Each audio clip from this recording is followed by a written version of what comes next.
Hey there, NoDQ Galaxy. It is the Wizard of NoDQ, Stefan Osborne here, as always, with the General Jerry Slaughter. And we are coming off the back of NXT TakeOver War Games 2. And fucking wow. Simple as that, just fucking wow. Just fucking wow. This thing crescendoed all the way to the end. Yes. It started off literally quick. Yes, like we got an impromptu match. I guess staving off of a pre-show comment by Cassius Ohno, and yeah, we didn't watch the pre-show. We didn't watch pre-show. We just went straight into the event itself, and sure enough, we end up getting. I guess we could call it a match. There was a bell and everything. Yeah, but there was a couple of bells, and they were really close to each other. Yes, it was Cassius Ohno versus Matt Riddle, a feud that had been, I guess, kind of one-sided because Matt Riddle's been pretty much like whatever, and Cassius Ohno and him finally had their match after a couple weeks, and I don't know why you wouldn't have expected a match at this point because Matt Riddle comes out and there's a ref in the ring. Yeah. And he cuts a promo about Cassius Ohno, about the pre-show thing and all that jazz. And Cassius Ohno comes out. Yeah. And Matt Riddle's like, well, Cassius Ohno's like, let's just have a match. So I actually like that about Cassius Ohno, that he wasn't just that traditional heel where, no, of course, I'm not going to have a match. No contracts have been signed. This isn't a sanctioned match. Yeah, blah, blah, blah. No, he was like, yeah, we're here right now. Let's have a match, and then we're gonna have a match that you won't remember because I'm gonna knock you out. I'm gonna knock you out in seconds. But that's not what happened. What happened was Matt Riddle hits a running lifted knee to Cassius, and he gets the 1, 2, 3 that quickly. Yeah. I was about to say, the build-up to the match, like going down the ramp, lasted longer than the match itself. Oh, yeah. So, and then you have Cassius Ohno just wondering where the hell he's at, and I don't even think he's even in the Staples Center anymore. He's wandering around the ring so much. So, but yeah, that was the end of that. It was maybe a 10-second match. I think I think Bob Backlund and Diesel lasted about the same amount of time, like 8 or 9 seconds. And I initially thought this was going to be a dark match, and that we were going to see it this coming week's NXT show. Yeah. And normally that's how they handle the matches for that first week after a pay-per-view or an NXT takeover of TV matches. There'll be the dark matches from the pay-per-view. I got to see that myself in Chicago. I think it was Bianca Belair and somebody, and then somebody and somebody else. I don't remember. It was a great weekend. I don't remember that part, though. I do know that is the one part of anything I saw live that I did watch again on TV, because I didn't actually go back and watch Money in the Bank or NXT TakeOver, the WWE Network broadcast of it. So it'd be interesting to watch it someday and see if I can actually see myself and Aaron and Virtue up in the nosebleed section. I thought you'd be able to. But that led into our first match, or first official match, the 2 out of 3 Falls women's title. And Shayna Baszler and Kairi Sane, they did not disappoint. No. This feud has been, I'm going to say, white hot for a while now. Like, no fading interest, and they kept it fresh. And sure enough, this match, which could have been just a dumpster fire, really, we saw a lot more out of Kairi Sane. We saw a lot more aggression and stuff, especially at the beginning of the match. She was hitting a flurry of punches, kicks, she even threw a couple neck breakers in there. She was just all over the place, all over Shayna Baszler. Was it a neck breaker, or was it it was like an inverted stunner? It was something along that line. But, yeah, it was pretty looking. Yeah, I remember that. Yeah. To be honest, the only thing I really remember about this match was that it was not that long, considering it was 2 out of 3 falls. Mm-hmm. The first fall was very quick. Baszler got the advantage from Shafir and Jessamine Duke, and Marina Shafir. Yeah. I will remember their names better next time.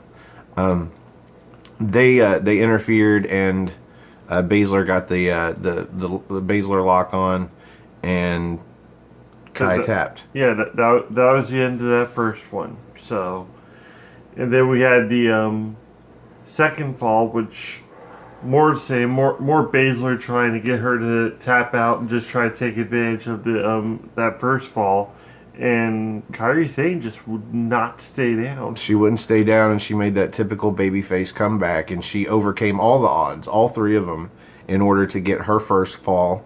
She got off the back of 2 insane elbows. Yes. One to the outside onto all three of them. And then she rolls Baszler. Yeah. Sorry. It's been a long night. She rolls Baszler back into the ring, hits an insane elbow on Baszler, and she gets a pinfall. And so now we are 1-1. Yes. And from there, like, this is where things get a little kooky. Because, like, you have a whole bunch of near falls going on. You've got Duke and Shafir trying to do some more interference, and then that brings out of everybody that could have picked. Yeah, out of everybody. Dakota Kai comes out and just tries to even out the odds, and that doesn't work. Well, they make reference to Dakota Kai that she has had a feud with Baszler, but that was several months ago, and she's been having her own success over in NXT UK. Yeah. And I honestly don't understand why they're putting her in here to give her a push. She needs a proper push on NXT UK because her talent could be spread over there to help their brand. I think NXT right now is just fine when it comes to women's talent, especially with the other 2 horsewomen, Jessamine Duke and Marina Shafir. Yeah. But I guess they're getting called up. I guess this is their call up into NXT. But you've got the EST of NXT, the undefeated Bianca Belair. You've got Lacey Evans, who we both love. Yes. I mean, I don't understand. I guess they needed somebody to make out a 6-woman tag. Yeah. Because we had her come out, and then we had who you called earlier, maybe 3 days ago. I don't know. This man is weird with predictions. Like, he freaked me out during this show a couple of times. Yeah. Just predicting some shit. Yeah, this is, I guess, a fill-in spot. We're gonna put her in there. Yeah. And then that brings out Io Shirai. Io Shirai. Io Shirai. Or maybe it's Io, but I think it's Io Shirai. And I honestly thought this was going to be the spot of the night, which is weird because, like, we're just so, right into this event. But, like, this moonsault, no, it was a shooting star, wasn't it? No, it was a moonsault. Yeah, it was a moonsault. Off the top rope in the corner onto the outside, onto basically everybody, including Dakota Kai. Yeah. So... But then that just leads the action right back into the ring. I'm trying to remember how the rest of this ends because it was such a blur. But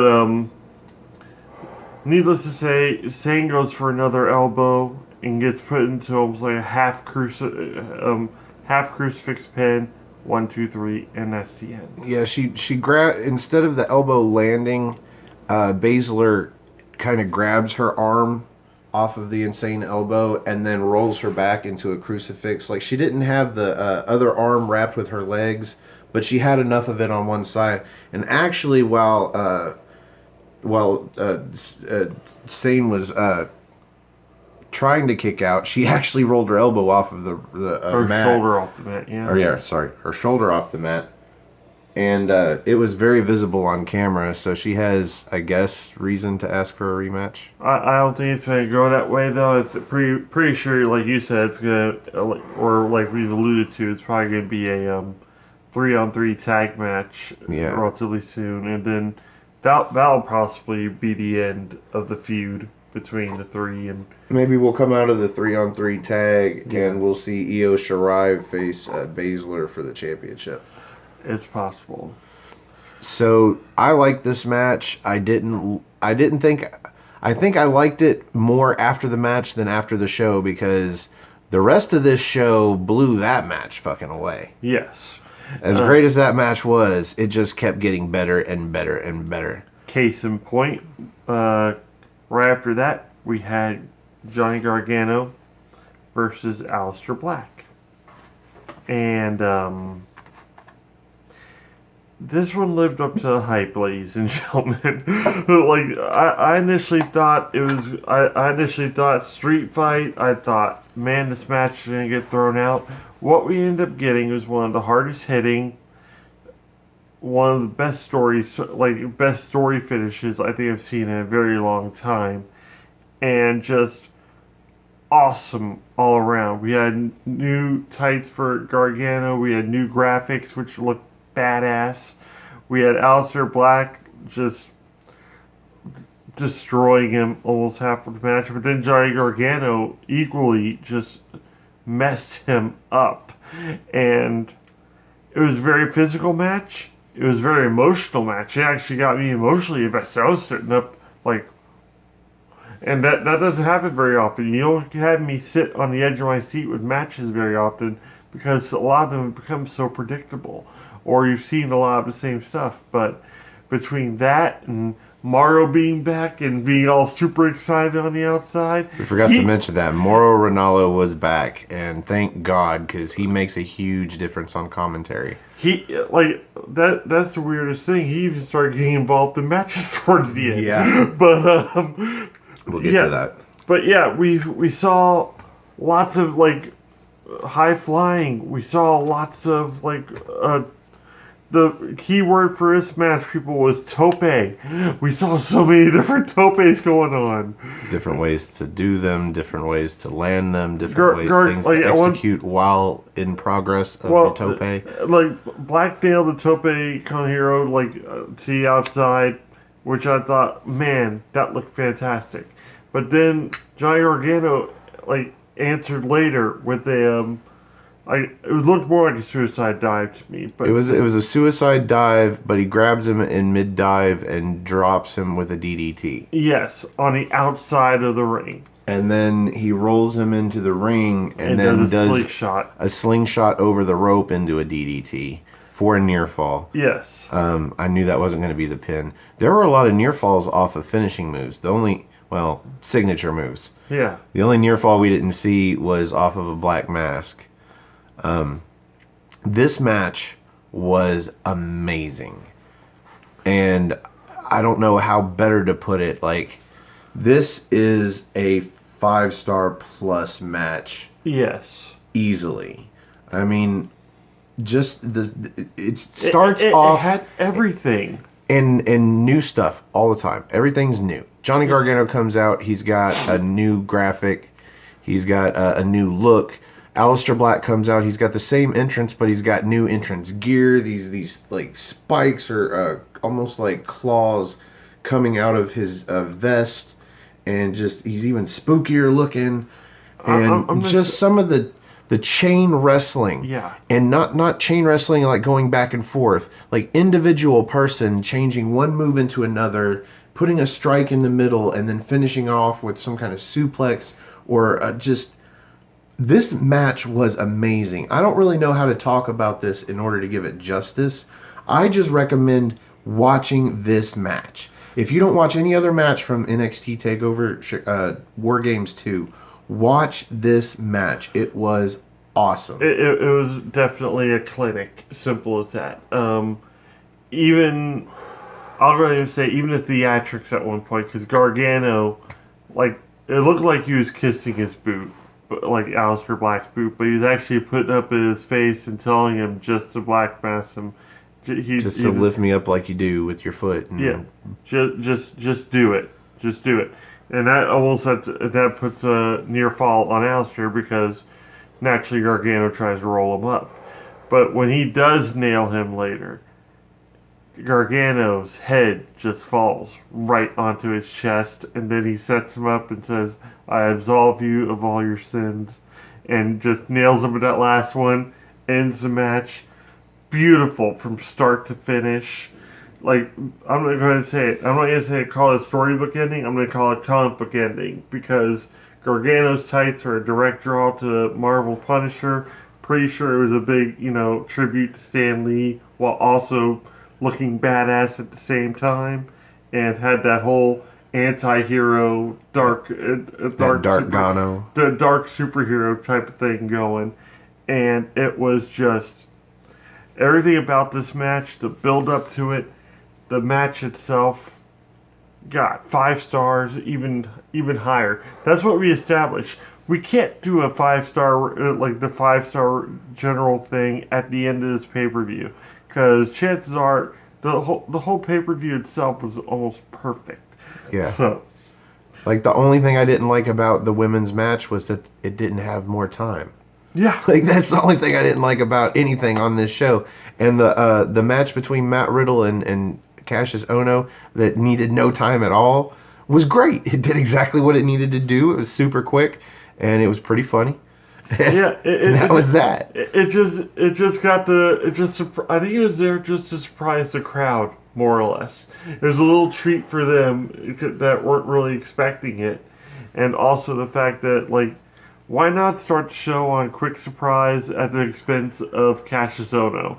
You know? Well, with Gargano and Black, you have what they called the biggest mystery of the summer. Yeah. It is the longest, I believe, feud in NXT going on right now, and it's the middle match of the show. Yes. And they told the story that's been told through these last few months, where Aleister Black is so mad, so angry, and he's just looking for revenge. And so he's dominating Gargano in this match, because every time Gargano goes to outsmart him, eventually Aleister Black realizes what Gargano is doing. But Gargano is playing the smart heel, where he's figuring out ways to get out of these moves and to execute his moveset. That's the other thing I really like about this match, and it took you just saying that a second ago to make me realize it. They had a white hot feud with these two gentlemen, and they weren't even on camera. Like, they didn't even have to be in the show for the feud to begin and for everything to build up. There are people being interviewed. There was hearsay here and there, and they only had to show up, the last week or two, and they didn't even show up to wrestle. They just showed up to speak their minds before the matches. And I hadn't seen anything like that since Jericho Malenko, when Jericho pretty much was carrying a feud against Malenko for months on end. And for them to actually pull that off and then pull off a match like this, kudos. Well, that was just brilliant. They had all the build-up. They had all the proper storyline. And this was the end. I think you called it, this was the end of the feud. Yes. Because that's the story they told in the ring. No matter what Gargano could do to try and get the win and get out of this, Aleister Black was out for vengeance, and he was going to get it. Yes. But by the end, Gargano had put up such a good fight that Aleister Black told him, basically, I absolve you of your sins. Yeah. You are free of my vengeance. I'm going to now move on to Tommaso Ciampa and get my NXT championship pretty back. much, it's like, I absolve your sins. I'm about to kick your face off, and this will be the end of it. And yeah, so at some point, Gargano takes down his knee pad and puts his knee to Aleister's face and gets a near fall out of it. Yeah. So Aleister Black pulls down his knee pad, and he hits a running knee that just echoes through this fucking place. And then that's where he hits the first black mask. Yeah. And that for me was like pretty much like the end of, like, that spelled the end, but then that was like the exclamation point was that quick, that absolution, and then the other kick. There was that point you talked about where Gargano was on the mat and he was just begging Aleister to finish it. And so, he puts his face on Aleister's foot for Aleister to lift him up to deliver the black mask. Yeah. Well, while he's lifting him up, Johnny Gargano goes for the fruit roll-up. Yeah. And is unsuccessful. Yep. So. This time, after the knee, we actually see Aleister Black lift him up by his face with his foot, hit the black mask, And after the first black mask, like you said, he just falls headfirst into Alistair's chest. And that was just such a cool moment. That was just a spot in itself right there. So subtle, it didn't look worked at all. It looked natural somehow. Somehow that looked natural, and it to me looked like a comic book frame, like that one scene where like it takes up almost like a page with just him, just like with his head against his chest, like he was out on his feet, and it was just an awesome moment. You could tell what was going to happen next, but there's that small anticipation just then happened again. Second black mask, end of match. yeah, we got the final words from Alistair Black. We got the black mask. We got the 1, 2, 3, and that's the end of that feud, I believe. Yes, that's. I initially thought they're going to drag it on longer. I hope they don't now, because that was. I don't think you could do a better match. No, you like if you even try to recreate that thing, it's going to feel forced. This looks so organic and so well worked. The whole match was a technical clinic. Like, it was technically perfect. Yes. Like, everything they did, I didn't see any botches. I didn't see any slip-ups. I didn't see even any missed calls. Nothing. This match, it looked like they had been practicing this match from the time that Alistair Black got cleared to train. A lot of people don't realize it, but these two have each been wrestling in 15 years. Okay, so they knew what they were going to be doing in the ring. Like we even made mention at one point, it's like were they just still getting this match together while they were off camera all this time? Because that's how long it looked. I think it would have taken any other superstar to put on that great of a match. So yeah, that was. Whew.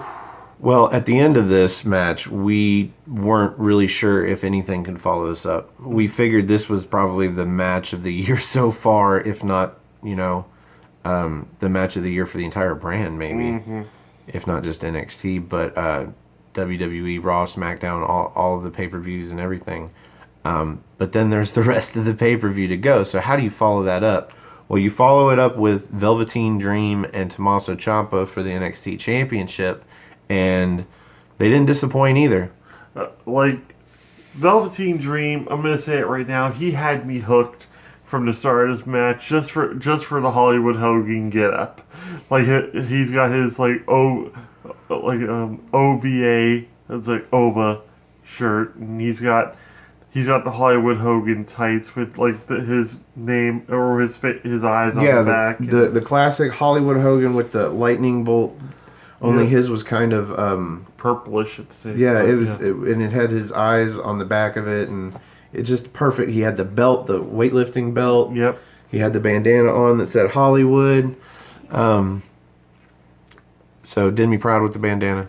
Although I think he does bandanas a lot when he's not doing crowns and tiaras. Yeah, he does. But at the same time, he channels so many different superstars in this, and classic superstars. Classic. We had Bret Hart with the figure 4 on the ring post. Yep. We had the actual figure 4, so he was channeling some Ric Flair. The kip up like that from Shawn Michaels. He did deliver the flying forearm, but then he did the kip up right afterwards. Right, and then the leg drop from Hogan. Ravishing Rick Rude's taunt of the gyrating thing. He did that too. Even landing a good rude awakening like in the middle of the match. I kept on saying that wasn't a neck breaker. That was a rude awakening because he landed almost like a stunner. And it was just beautifully done.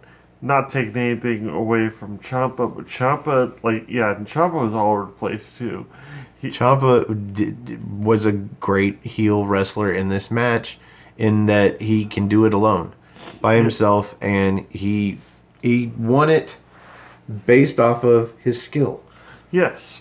Well, he tried to pull some heel tactics naturally, pulling up the but he didn't actually successfully do any heel tactics. In fact, the only semi-heel tactics that that occurred were in favor of Velveteen Dream, and by this I mean he tried to use the title in the match, but it ends up laying flat on the ground, and then Velveteen Dream hits him with what, like a DDT onto it? That DDT he nailed with him on the where it's like Bray Wyatt's sister Abigail. Yeah. But then he puts it into a DDT and twists it over. Yeah.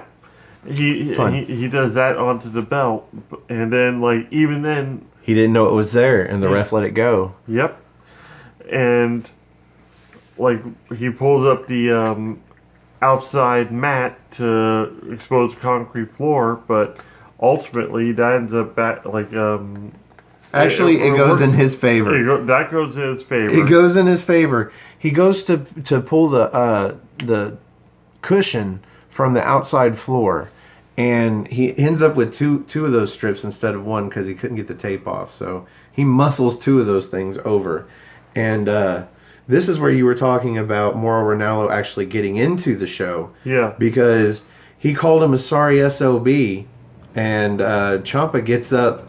This was after they had kind of rolled over the announce table, and Mauro Ranallo's quick, he gets up and moves, but he is still right on it with the commentary. Always a professional, Mauro Ranallo. Yes. But he calls him a sorry SOB, and Ciampa, I guess, heard it and gets up and he throws some shit at Mauro, and he starts giving Mauro some fucking tongue. He tells him, "I'm the champ. I'm the champ. He is the champ. So he's the champa." Yep. So he turns around into a Death Valley Driver from Velveteen Dream. Yeah. But it ended up landing on the part of the padding that was doubled over, so it actually helped him out a little bit. Yeah. And shortly after that was when we had the I think it was the elbow drop. Well, he tried to nail the elbow. Oh, where he goes to nail the elbow onto the ring apron like he used to... Oh, who did he pin? EC3? I think he pinned EC3 off of an elbow like that. Yeah. Well, Ciampa rolls out of the way, and Velveteen Dream lands hard on the mat on the outside. Like, he is selling the arm injury. He landed on the concrete is what it was. Are you sure? Yeah, he overshot it and landed. I thought it was on hard camera side, and he landed on just the regular mat. No, he landed on the concrete. Okay, well, if he's right, then it was even worse. Yeah, that's why he was agonizing so much about it, and why it was easy pickings for Ciampa at that point, because he rolls Velveteen Dream back into the ring, and okay, what happened next? It's all such a blur because so much stuff. Well, he hits him with all his finishing moves. Yeah. He hits him with a Project Ciampa. He hits him with a draping DDT, and I thought it was over. And Velveteen Dream kicks out. Mm-hmm. It took a draping DDT onto the metal flashing in between the two rings that are set up for War Games. Yeah. And he drags him fucking into the ring and rolls him up.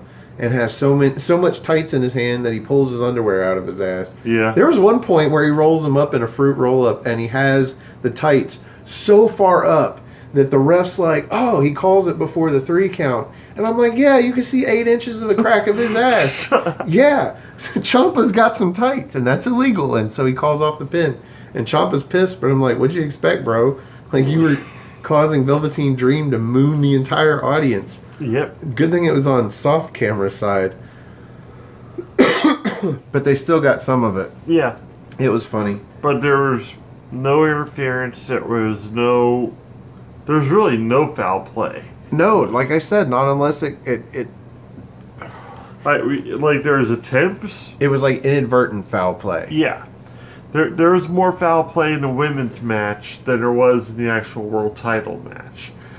So that was really refreshing to me. So, but yeah, this match in general, I don't think it was up to where Gargano and Aleister Black was, but that's only because this feud hadn't been boiling as long and wasn't as broadcasted. Like their feud took place more in the ring. Because Velveteen Dream had that match with Lars. Well, most of the heat on this feud has just been Velveteen Dream saying that it was Ciampa that attacked Aleister Black when obviously it wasn't. So that goes back maybe a couple of months, but it's all kind of a really soft feud. It's not off the back of an attack that puts somebody out for several months. Yeah, that's for sure. It was more about Velveteen Dream saying he was ready for a spot, and not just any spot. He wanted Ciampa's spot. And it was more of a matter of respect than anything else.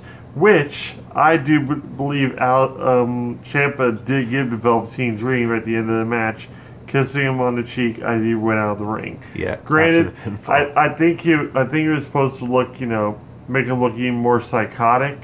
Like it's like kiss goodbye. Yeah, kiss goodbye, good night. There goes your chance of winning sweet dreams, kind of thing. But I think it was also Ciampa's way of telling Velveteen Dream, like it's like we did good. Well, this match was fun. Yes. This was not the caliber of match that that Gargano and Black was, but it wasn't meant to be. This match was just fun. It was a great match put on by two great wrestlers, and it was your face heel story. It's like there was a very clear cut face in the match and a very clear cut heel, and the heel just came out on top. Yeah, at one point, Ciampa steals the headband from Velveteen Dream, and I felt for the guy, man. If Ciampa stole my headband, I'd be offended too. And then he goes out the outside of the ring and starts talking to Ciampa's belt, and Ciampa's like, "Oh hell no!" Yeah, he drops the bandana real quick and runs after the belt. So this match was fun, and I enjoyed it. And on any night, I'd give this match 4 stars or better. It was a great match. But next is the match that not only highlights the show and main events the show, but it names the show. It is what NXT War Games promises you every year, the War Games match. Yes. By War Games match, if you don't know what we're talking about, if you didn't watch the show, if you don't keep up, if you only watch our This match in general, like the setup for it is a huge throwback, because this is back in the NWA, WCW days that they used to have the War Games pay-per-view, which the setup is 2 conjoined rings surrounded by a steel cage. Now, the rules are relatively simple. You have 2 superstars that start out the match out of the 2 teams, which are the Undisputed Era, Adam Cole, Bobby Fish, Kyle O'Reilly, and Roderick Strong. Yes. And then you have Team No Name. the faces. We have Pete Dunne, we have Ricochet, we have the War Raiders, Hanson and Rowe, who apparently don't have first names, so that's good for me. Yeah, I was about to say, that'd be more of a heel thing for me than anything anyhow, like, for it to have no names, only first names, or only last names, really. But this match got 50 minutes. Yeah. Two superstars starting a match. And then from this past NXT, we learned that the Undisputed Era would get the advantage. After 5 minutes, one of their other members would come out of a cage at the top of the ramp and come down to the ring. After that, it was 3-minute intervals until everybody was in the ring, and that's when the match officially started. That's when you have to get a pinfall or submission. If you even try to escape the cage, you forfeit for your team. Well, no, not if you try to escape the cage. If you do escape the cage. Well, if you do, that's what I mean. So, we didn't even get refs in the match until the final participant was in there, which made perfect sense because the match technically didn't start. I'm kind of surprised that the bell didn't ring until the final participant came in. Yeah. So we had to start off the match, we had the first 2 participants of each team. We had the team captains. Yeah, basically we had Adam Cole start for the Undisputed Era, and we had Ricochet start for the Faces. Yep, and that was a good 5 minutes solid, just great match. And we noticed when Pete Dunne came out that his knee is heavily wrapped. They mentioned it on commentary. He has a bad knee right now. And honestly, we started wondering at one point if he was actually injured, because he ends up coming out last. Yeah. So we have first 5 minutes of them wrestling, which is just, standard stuff. You have spot after spot between Ricochet and Adam Cole, because anytime you get those 2 in a match anyway, they're going to put on a great show. Well, like the first minute of that was them doing a stare down, one in one ring, one in the other. Like, who's going to cross over and how's that going to go? And, they go back and forth, but then, of course, the Undisputed Era have the advantage. So, first into the match, we have Kyle O'Reilly. Yeah. comes down, and now it's 2-on-1, and they put the beat down on Ricochet for a while, but eventually he does as most baby faces do. He comes back against the odds, and he levels them down, then they get him down again, but then we have the next member of the Faces. You would think maybe Pete Dunne, but no. Hanson. Yep, Hanson goes in. And Hanson impresses. Hanson does more than impress. He is my MVP for the evening. Because he does so many different amazing things in this match. And, well, Hanson and Rowe do after a while. But, well, yeah, it's the Hanson show. It's the Hanson show. Seriously, because he just starts laying waste naturally to both members of the Undisputed Era, long enough that we have Roderick Strong come in shortly thereafter and starts delivering backbreaker after backbreaker. Finally. He finally starts doing those backbreakers I am so proud of. Like just the it's almost like the STO type thing. Well, it's a modified Uranagi. Instead of coming around the neck, he stays up on the shoulder, drives him down for a backbreaker, picks him up from the backbreaker into another one, but then takes him up on his shoulders in a torture rack and throws him up for, I guess it's almost a backstabber. It's kind of a lung blower more than anything else. Yeah. So a lumbar check. Yes. A lumbar check. So this match, it devolves down. After that, we had Bobby Fish, which was weird. But Bobby Fish was also still injured. You could tell. He was hobbling on his knee and everything, and that's why I think Dunn and Fish were saved for last. Well, yeah. No, we had Rowe come out. Oh, Rowe come out. That's right. And I was about to say, I completely skipped him. I feel bad about that now. Because he came out and he looked super impressive too. Yeah. He ends up taking one guy up with a power slam, like a World's Strongest Slam style, but then Hanson throws the other guy on top of that for a power bomb, and he drops them both. Yes. Like 450 pounds of 450 pounds of just human just crashing down, and it was nuts. And so when Roderick Strong gets called down to the match, he comes out and he grabs the lock from the ref. Not Roderick Strong, Bobby Fish. Oh, Bobby Fish. I apologize. When Bobby Fish comes out, he grabs the lock for his cage, runs over to the other cage that's got Pete Dunne in it, and he takes out Pete Dunne through the cage, like pulls him into it, whatever. And then I think he attacks the bad knee too to get him down. And then he throws a chain around the lock or in the door for the opponent or the Faces cage to put his lock on, and then throws the key out into the crowd somewhere. Yep. Essentially to lock Pete Dunne in the cage. And so I don't understand this. I get that it's kind of different, but the match never actually can start until Pete Dunne gets into the ring. So what does this accomplish? You're not going to win the match. Well, here's the thing with that. That bought him some extra time for them to pull off the damage that they need to pull off on the other participants. Worst case scenario, Pete Dunne comes in there. Those three are completely taken out, especially after Fish threw into 4 chairs. No, worst case scenario is they can't get the shark cage open and they have to call the match. And so you did all of that for nothing. It's dumb. It's dumb. But the refs do come out. A bunch of refs come out with a bolt cutter and they cut it open and they get him out of there. You knew they were going to get him out eventually, and I think that's what Bobby Fish knew as well. You know what? If you're going to break kayfabe that hard that you knew that it was, then why do you even bother? It's just a show. I'm just saying, like, worst case scenario really is that they can't get the shark cage open and they have to call the match because it can never get started until Pete Dunne gets in the ring. So I thought this was kind of stupid. Yeah.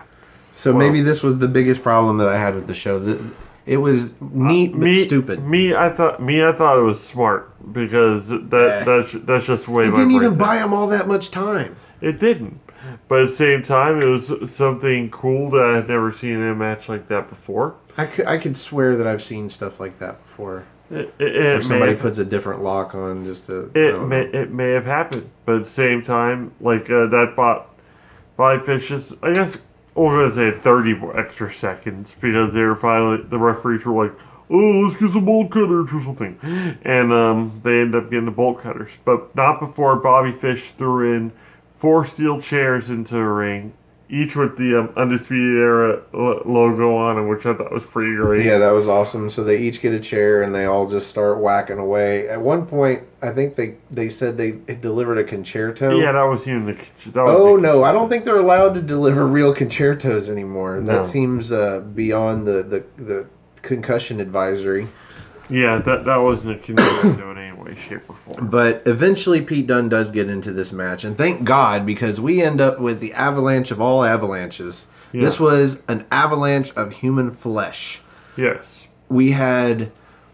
Okay, so Adam Cole goes up to the top of the cage, ostensibly to lure Ricochet to the top of the cage, so that they can double team him. I think, who was it? Was it Fish that went up there? Yes. Fish goes up there and they double team him and they try and throw him out of the cage. That way it would cause his team to lose. Well, some guys climb up and some more guys climb up, and eventually you've got Adam Cole in a vertical suplex off the top of the cage by one of the members of the Good Guys. And then another guy that's going to... sort of side slam him, and then another guy on the other side going to side slam him, and then you had Hansen got a sleeper hold on him by, I think it was Kyle O'Reilly. He backs up into the whole mess, grabs the 2 guys closest to his arms, and brings everybody down. Everybody but Ricochet. Yep. Ricochet's still up there, perched. Yes.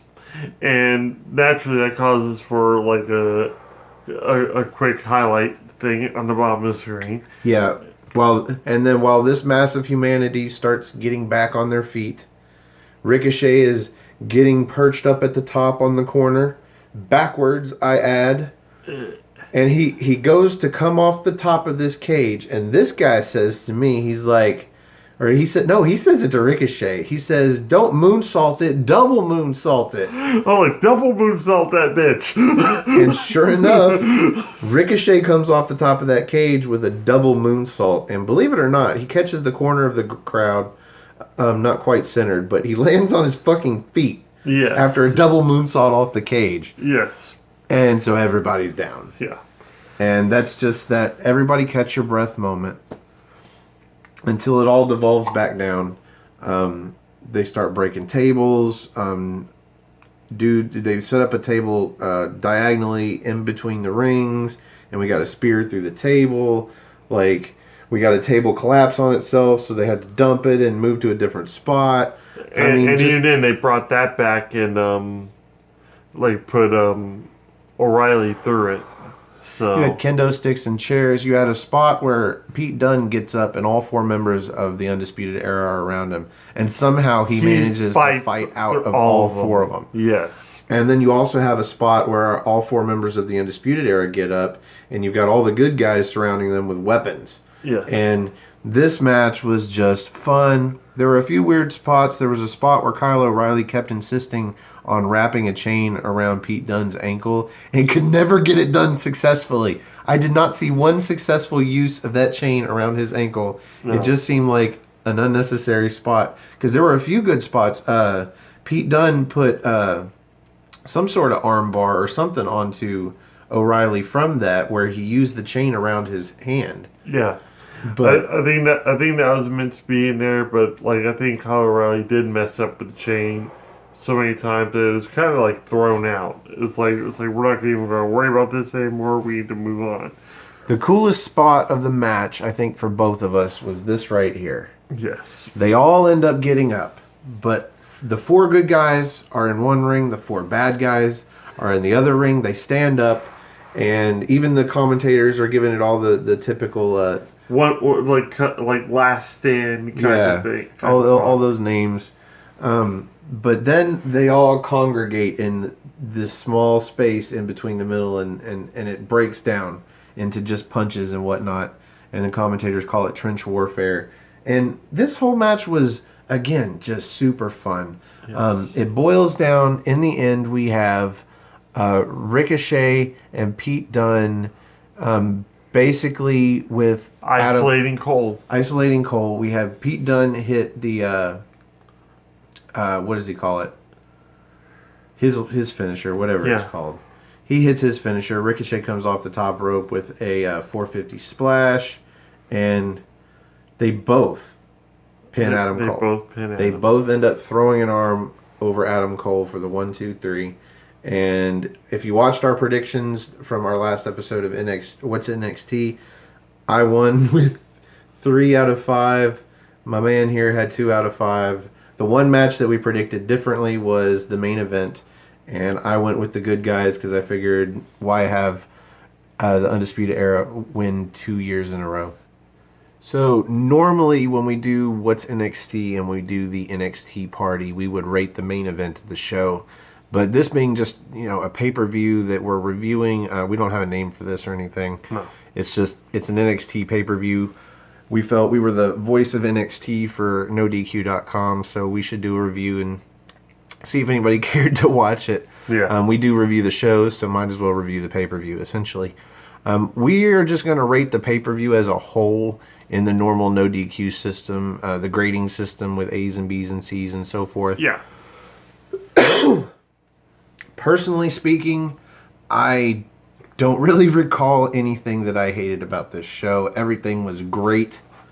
Not even everything was good. Everything was great. This show was great. I give this easily an A+. Easily an A+. All right. With me, same thing. It was my first ever takeover, so I don't really have much to measure against. But there's finality to every match. Every feud could have ended right there. Could it go further?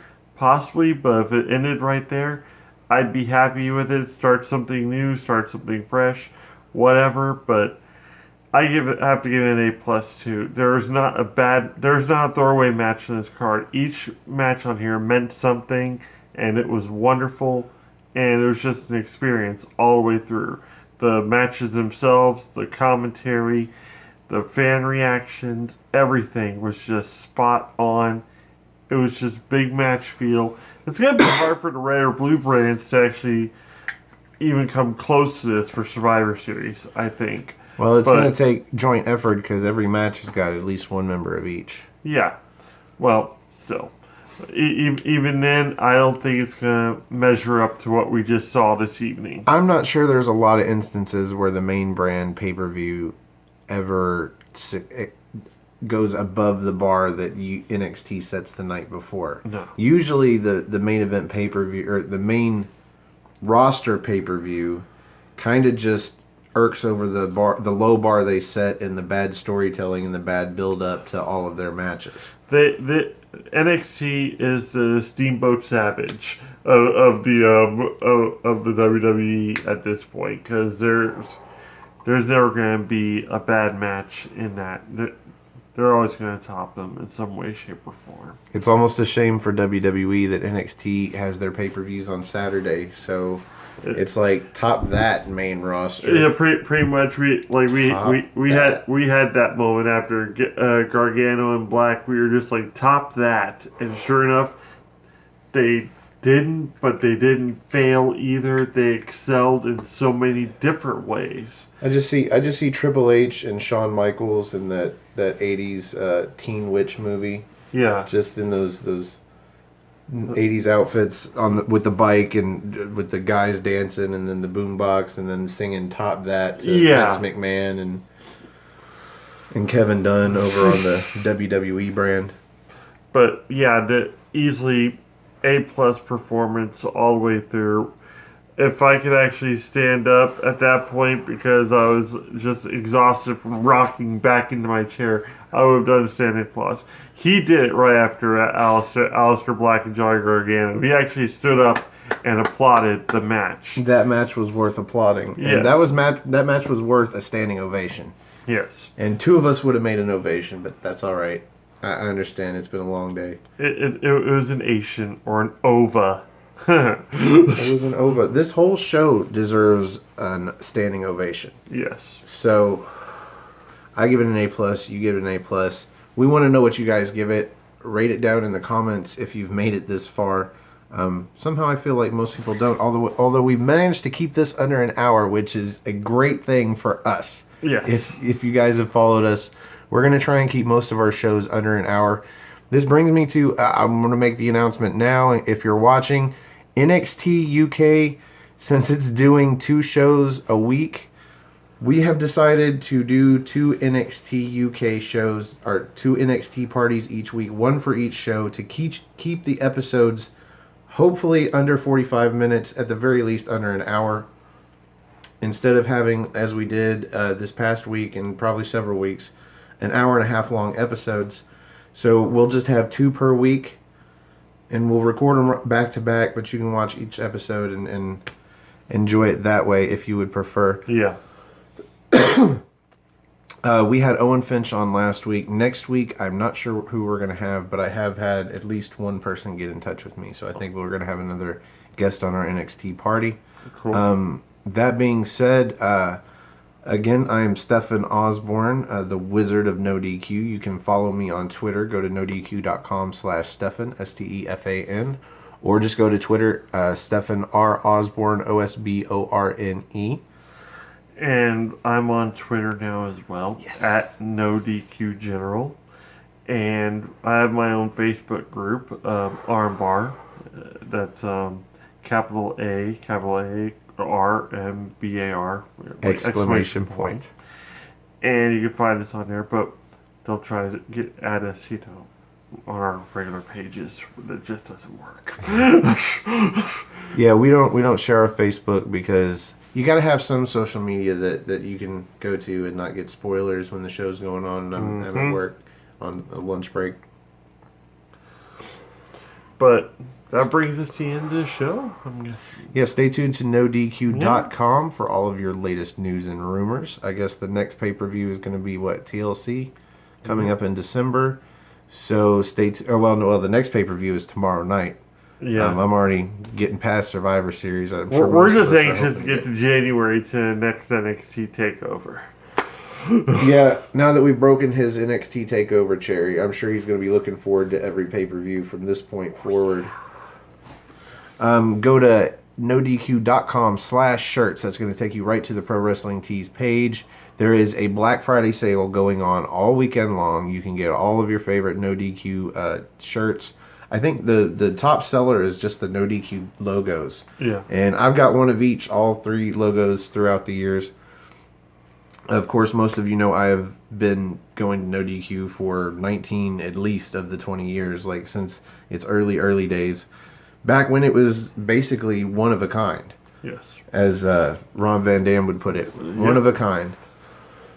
I think that's why it's lasted 20 years. It's because it started out one of a kind, and everybody went to NoDQ.com for wrestling news because it was the place to go for wrestling news, back when there was no internet wrestling news. Yes. So, congrats again to Aaron on 20 years of NoDQ. They are, of course, right now in Los Angeles. Lucky bastards.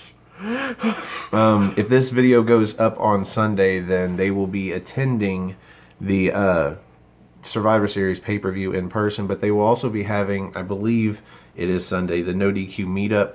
You can go to nodq.com/LA for information on that. And again, Stefan Osborne, Jerry Slaughter, y'all have a good night. We'll see you in NXT time.